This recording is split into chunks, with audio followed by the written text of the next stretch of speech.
Howdy, all you delicious people. I'm here today to cover the second episode of Invasion. I know the pilot episode of me covering this was a while ago when a lot of people were like, is he going to continue to do the show? Like, is he going to continue to cover Invasion? Because he only covered the one episode. I had plans to, after everything is all kind of settled, to come back to this because really I was covering it during the worst possible time to try and cover it because the focus just became like horror movie, horror movie, horror movie, and everything else just took a back seat to where it got to a point where I wasn't even covering any shows because there wasn't much of any shows out. Uh, or there probably was shows out, but like I couldn't find a justification to continue to go into them. So, yeah. So we're gonna cover this. Like, if people consistently continue to view it, if there's a zero view, then I'll just kind of move on. But uh, if people are continuing to be interested in this show, I'll continue to talk about it. So in this episode, it seems like we really do actually get some kind of answers to what is actually going on because the first pilot episode might have confused people, or obviously people have just been like, oh no, like it's obviously this thing. Plus, me, I just like to kind of binge watch episode to episode to episode for the most point, unless there's something that is to seemingly be like an easy, like, oh, I think I could probably watch a couple episodes of this because it's a short kind of episode where I feel like an hour is good enough to just have one video. So, because this is about roughly an hour worth of show. So, this episode is to not only continue on with Anisha and Ahmed, which I was like, okay, are we going to stick to cover like that family? Because I was invested in the last episode. They better have them on this episode, and they did. And because like I was immediately thinking, I'm like, is this going to be one of those things where they're just going to like consistently go randomly to a number of different locations to all focus on this one big event? And sure enough, that's what they do here because that's the gist of what you get in the pilot episode. So in this episode, we stick to the Anisha Ahmed family, but then we also start to tell different stories in this one episode. But we also are to go back and cover Japan also with Mitsuki, and kind of the aftermath of what had happened to their astronauts in Jasa. I'm going to butcher that. I apologize because I'm horrible at whatever. So even if they probably pronounced it in this show, even if they probably pronounced it 50 times in this show, I'm probably going to butcher any kind of names because that's bound to happen. But we also are to cover a news story going on in UK. It feels like I'm a reporter. Excuse me, we are also covering a... We're going to have to switch to UK now because evidently there's a story over there. That's what it feels like this show is. Like they're having to like transition to a number of places, but so we have a UK story going on in this episode, and we also have a military episode or a military part of this episode where it's taking place in Afghanistan, which like I was kind of confused where these guys were actually going because I've seen like a number of different like locale movies and stuff like that. So I was just kind of like, okay, where is this place actually at? I'm sure they probably named it somewhere off the screen somewhere, but like, and I know they named UK somewhere off in the screen, so I probably was just ignorant and didn't realize it. But luckily, IMDb had some extras characters that could tell me where this place was because I figured like if anything I could kind of scroll through and figure that out. But yeah, kind of they're really going with some very beautifully like very beautifully done places. I honestly want there to be just a little bit more of Japan being covered here. selfishly. Just because it seems that when Mitsuki is to be in like out in the town, they have a spot where she is just kind of uh, very just disconnected to the world because of what had happened. And so like the spot that she is to be in where she's kind of walking through the town is just very blurry because Mitsuki is just kind of looking through everywhere in a just blurry like way of things. Um, so I guess it's trying to help us understand this character and how like because of a loss that they were to have in this episode, she is to start to just see things from a different kind of way. So yeah, so going on to this, we do actually seem to get an answer at the tail end of this episode of kind of how things have gone on or have been attacking certain people, let's just say. Um,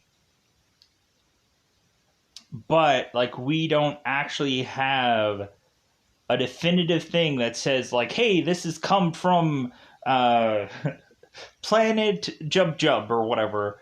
But we do have a certain uh, thing that is going into certain kids' brains that evidently didn't have their nose being bleeding or their nose bloodied, and they are getting some kind of communication coming from whatever this is at the tail end of this episode. So that's interesting to kind of like see what the message is, or to try and decipher what that message is. So, with that said, let's just go into that double five. And so I'm otherwise going to, as normally, I'm going to take a focus upon one character and just mow through their entire story because this show just kind of jumps around a lot and I just don't like reviewing it that way. Where it's much easier just to cover one person's story, and that's always how I always do it through every single one of these things. Especially once it's a show because it's a lot easier. So, spoiler time, spoiler time. It's about that time again to spoil this episode. So, let's cover Mitsuki because I've kind of we've gotten there anyways. So, Mitsuki is to, of course, wake up, get ready for work. And so when Mitsuki is to arrive at work, she is to find out that I guess they had lost signal with the ship. They had lost communications. And so Mitsuki is asking, like, well, hey, why wasn't I told about this? Like, why wasn't I told way earlier? And they're like, we've been trying to get back in contact with them, but like things just haven't been working. So they go on and they try to, like, they have to either go and they're thinking about calling NASA and to see if they can get any signal for their astronauts that are out in space. And so, but Mitsuki is to get a live feed in the spaceship, and she realizes that every single one of their astronauts are now dead, are now gone, have now, like, their ship is destroyed. So if they can't get actual communique from their astronauts, they can go and look at cameras or videos of the ship to tell them that this ship has been wiped out, has been annihilated, has been taken down. So Mitsuki, now mourning the loss of her lover, and Hinata, and she is to go home and is to just kind of mourn the loss of her lover, and her mother is to come in to her place, and I'm just like, man, like this scene just kind of sucks because we have Mitsuki telling her mother how Hinata was her lover and that she had died.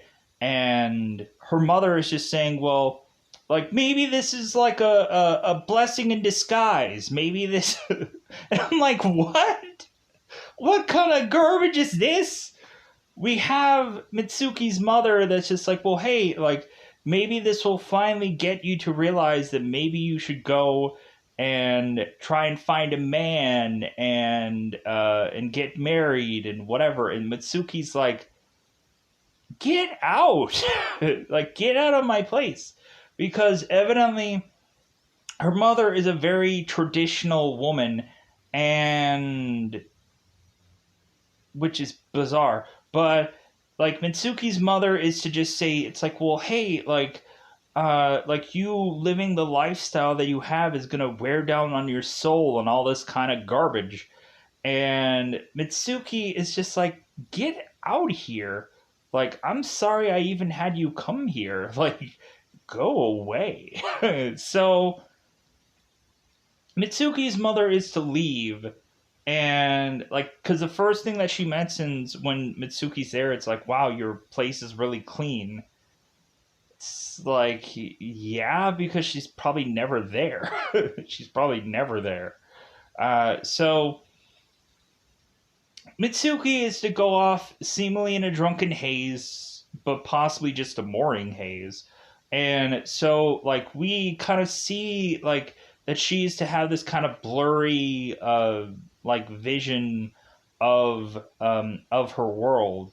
And so when Mitsuki is to go to this club or this bar or this just place, Mitsuki is to start going and drinking, and I guess probably drinking heavily to the point of her starting to see Hinata in some other woman, to where eventually both Mitsuki and this girl is to come back with her to this place to just start like making out and whatever. But then I think Mitsuki is to realize that this girl is not Hinata, and so she decides to not go through with this. So, kind of a really interesting part of like that, like the part of the show. So let's go on and let's go into. I think as per usual, I think I'm gonna take the Anisha and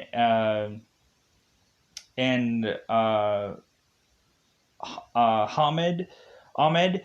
I think I'm going to take their story and do them last, just because. Well, no, I might have to do Travante, uh, if I'm even pronouncing that right. I'm probably going to have to forcibly do his story last because there's a whole reason behind that. So we'll do the UK kids, and then we'll do Anisha, and then we'll do Travante because there's a whole reason for doing that. So let's cover the UK kids. So I don't mean to sound insensitive. It's just the easy way. There's a bunch of kids who are all, I guess, going on some field trip together. And so we have these kids just kind of having fun.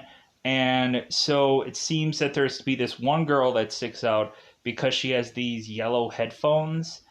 And so there's to be this kid called Casper, and it seems like he's getting bullied by like some kids on this bus that we go into. And so all of a sudden this girl with these yellow headphones is to what is even her name?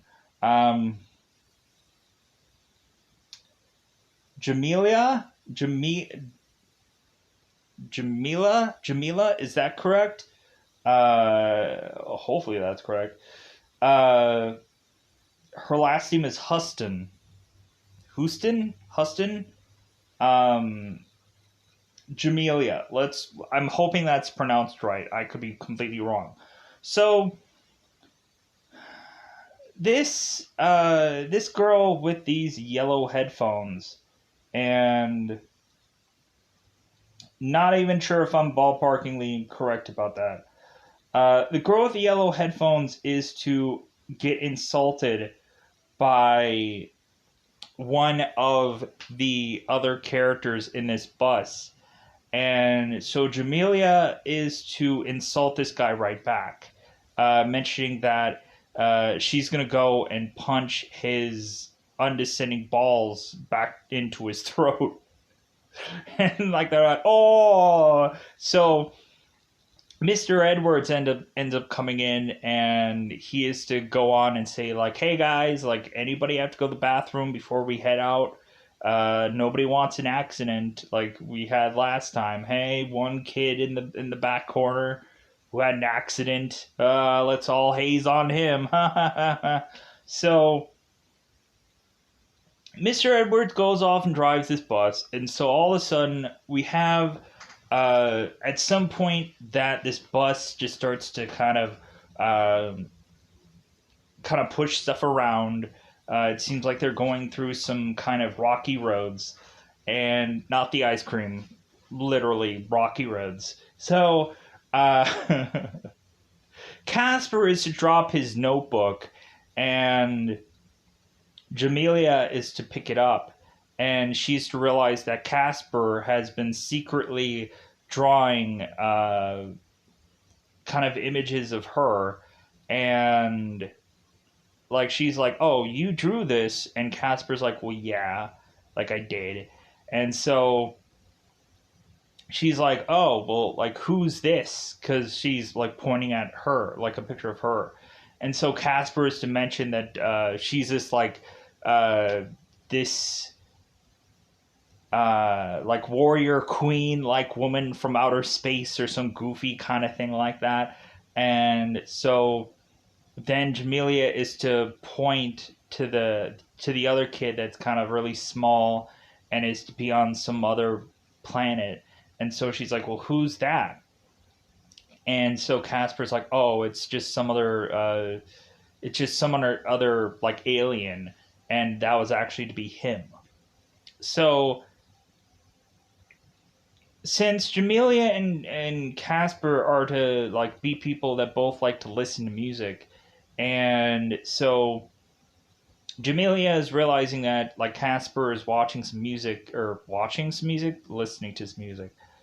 So she asks him like, "Hey, what are you listening to?" And he's like, "Oh, it's just some old stuff. It's nothing. It's just." So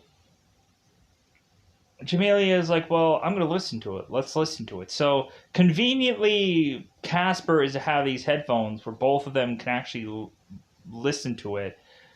And so they go on and they're listening to some Green Day of all things. Because, yeah. So what ends up happening is they're listening to their Green Day. And so all of a sudden, there is to be uh, like some kind of earthquake of sorts that is to all of a sudden have Mr. Edwards kind of losing control of this bus, and all of a sudden this bus is heading into this like canyon of sorts or some kind of like gap of a location where it's like, "Hey guys, kind of brace, what's going on?" We weirdly also have, I think, Casper having possibly a seizure. And so Jamil is like, "Hey, Casper, what's going on?" And so his seizure is to all of a sudden start them kind of descending into this possible canyon like thing. And so that's how we kind of just leave off of those people. I'm like, what the like, we have this like this lava brewing, and then all of a sudden we just like are like, hey, and then they're gonna fall to their deaths. They're probably going to die. Like, oh well, we'll hope that everything turns out well, as we have to watch the next episode to figure out if they're gonna cover what happens with these kids. Hopefully, so now let's go on to Anisha, and her family. Let's go and cover them. So I think I'm also gonna give me a 1 second here. So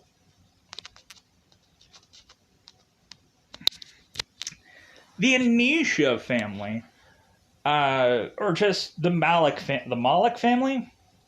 I'm having troubles wanting to figure out how to pronounce that exactly. So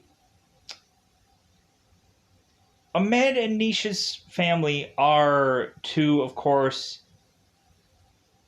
Ahmed is to tell Anisha and them, like, maybe we should go in our basement because maybe this isn't over, whatever this thing is. We have these people go and look out their windows to kind of see certain homes have really gotten, like, had taken a beating. And, like, they're basically seeing through a whole entire room of someone's house where two people have just kind of braced themselves from whatever impact this was. So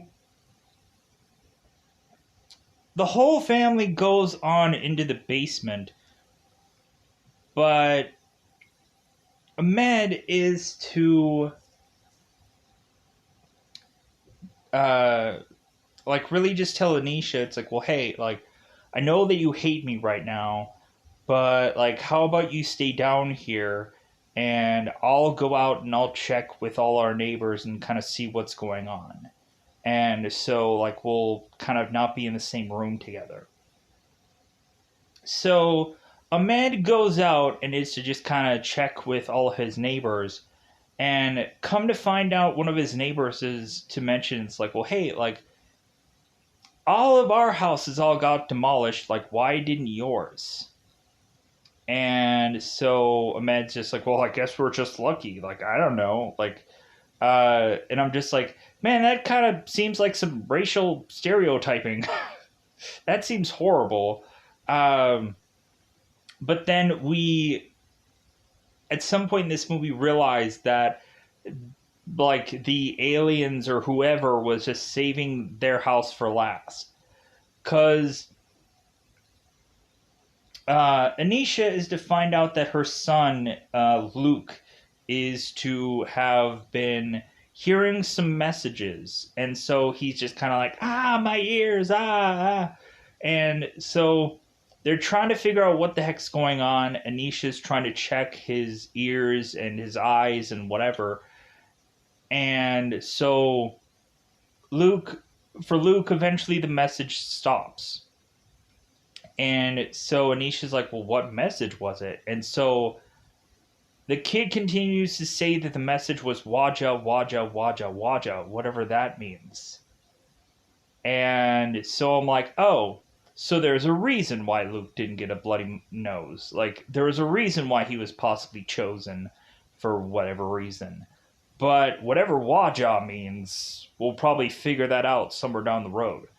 So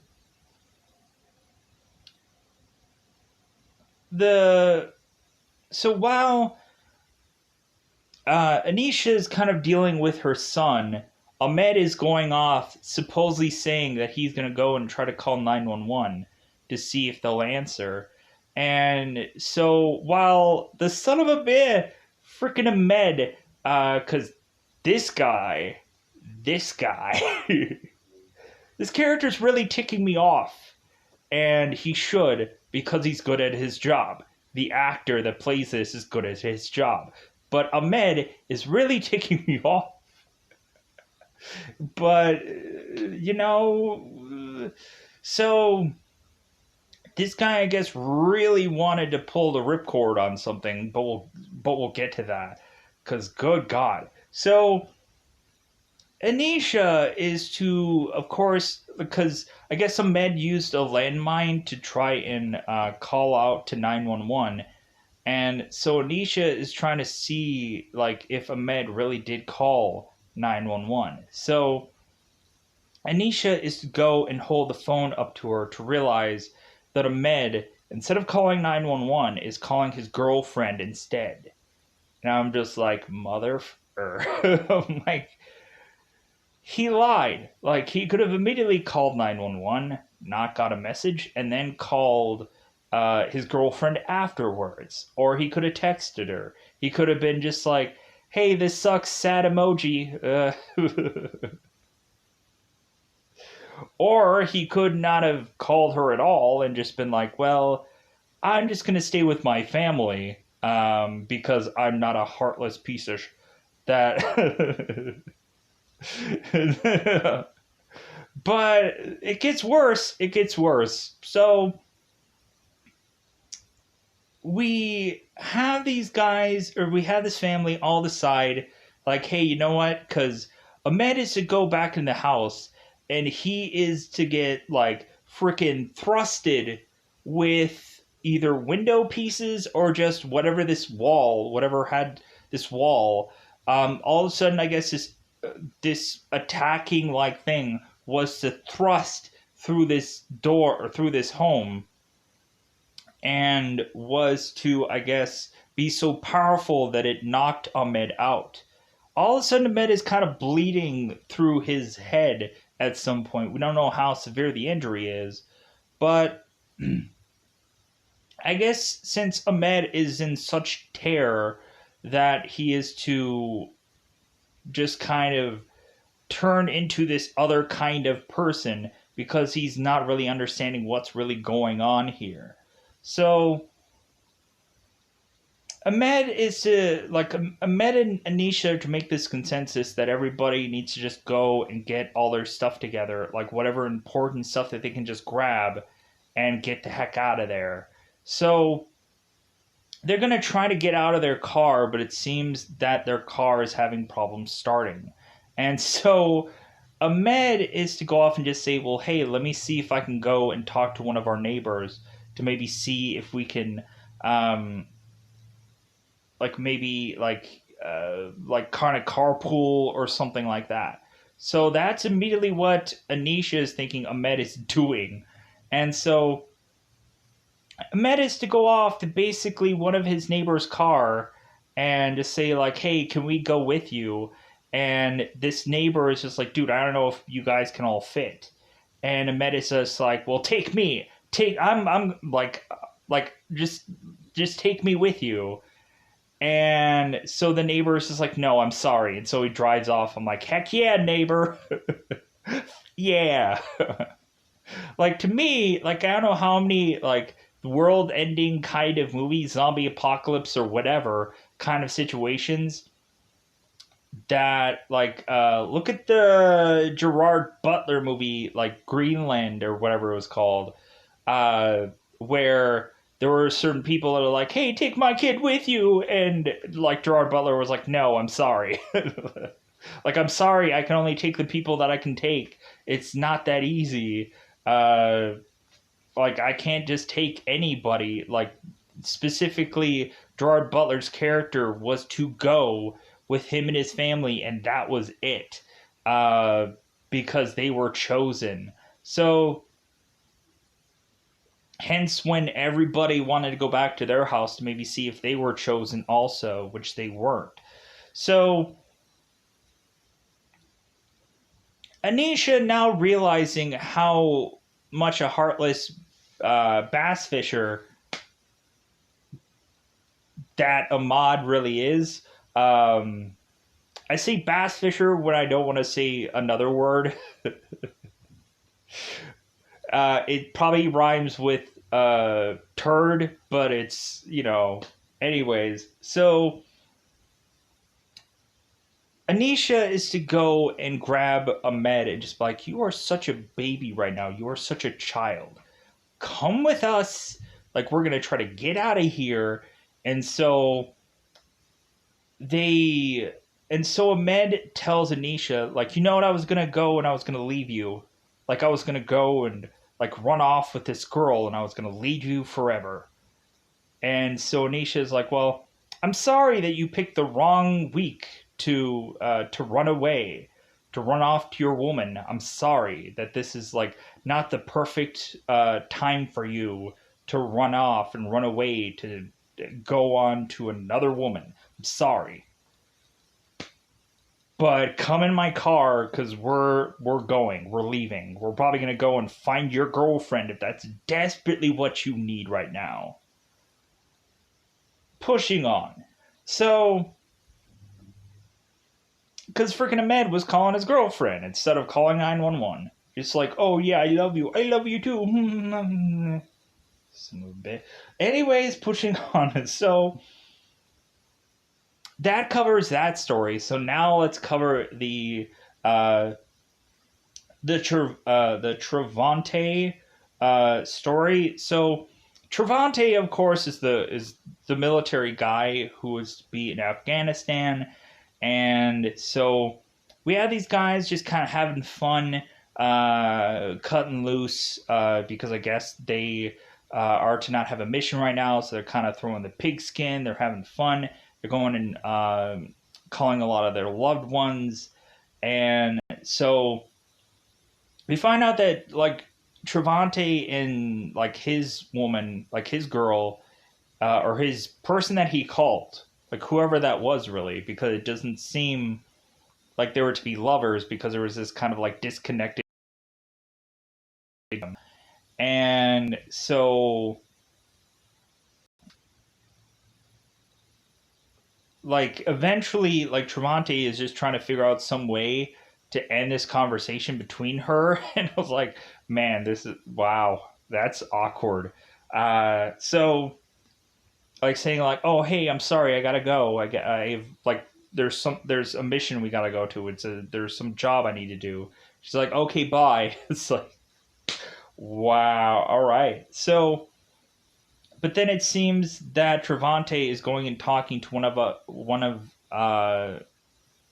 his other guys that is talking to his grandmother, and like they're kind of talking about stuff. It's like, hey, keep Travante, keep my kid safe, and he's just like, okay, sure, and he's talking to her in Spanish, and so it seems like they're like it seems like if he can't go and talk to someone else and have a good conversation, I guess he's gonna go with one of his friends and just have him and his grandmother like have a good conversation with them. So we push on here. So it seems like these guys are to go off into a mission in Afghanistan to find out that there had been some attack done somewhere.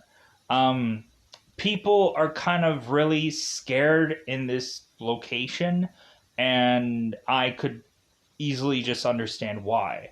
So everybody's just kind of up in arms, and or not up in arms, but everybody's just kind of very like scared, like as if they saw ET, because they're pretty dang close to seeing one. So these guys are trying to tell everybody to like move back, like get back, and just kind of like be like they're trying to figure everything out of what's going on here. So the further and further they go, they hear that evidently there had been an attack supposedly on the school, and so they're like, okay, so we're going to the school then. So they go into this classroom where we have this kid who's just drawing a circle consistently upon, I guess, his desk. And there's to be so much dust there around these kids. And this kid is just weirdly just drawing this circle over and over and over. And so, and the kid that is to be drawing the circle has blood on in his nose. So Travante is asked one of the other soldiers to kind of translate for him, to kind of ask the kid like, hey, like, did you see other soldiers like us? Did you see other people like us? And like what happened here? Like, what did you see? And so the kid, because the soldier tries to draw like a smiley face on the desk, and so the kid is just to like point out to the sky. And so all of the soldiers are just to decide to go to the direction of where the kid had been pointing.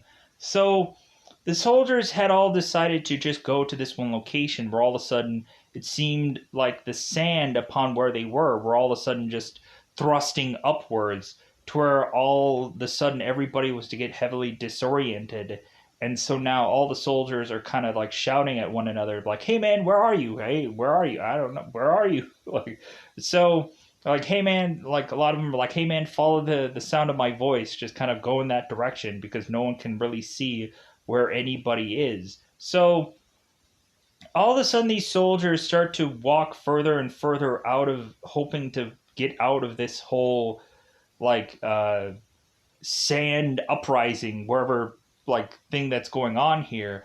And so fortunately they do, but that all of a sudden has them to see that there is to be this alien ship here, or what we are to naturally assume, because an alien ship could have all of a sudden be like a Earth made thing. So to say it, like, it looks like an alien ship, it has like kind of this similarity of an alien ship from outer space, but like this could also be a man-made thing that we're just like, oh no, like somebody built the wrong thing.